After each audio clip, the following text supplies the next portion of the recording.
There is a saying in interventional cardiology that goes like this: if you want to stent a borderline lesion, IVUS it. And if you don't want to stent it, do an FFR. Now in JACC, researchers report on the first study, which stands for Fractional Flow Reserve and Intravascular Ultrasound Relationships.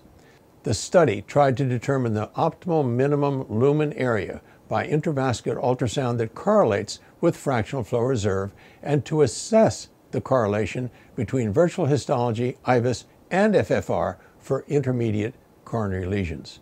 This was a multi-center prospective 350-patient international registry of patients with intermediate coronary lesions defined as 40 to 80% stenosis by angiogram. What the researchers found is a bit tricky, so listen carefully. Overall, a minimum lumen area of less than 3.07 millimeters squared was the best threshold value for identifying an FFR of less than 0.8. However, sensitivity and specificity were only about 65%.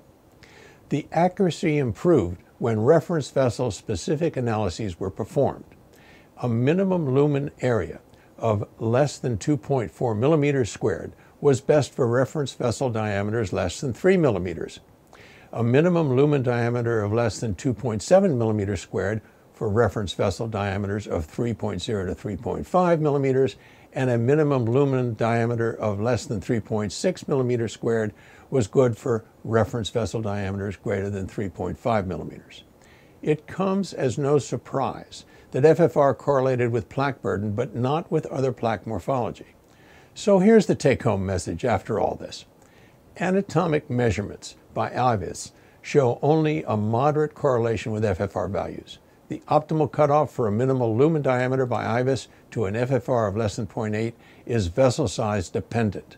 Therefore, the utility of IVUS as an alternative to FFR to guide intervention in intermediate lesions seems severely limited in accuracy. The authors point out that we need a clinical trial to settle this, and that seems appropriate. I'm Peter Block, and this is a CardioSource Heart Minute.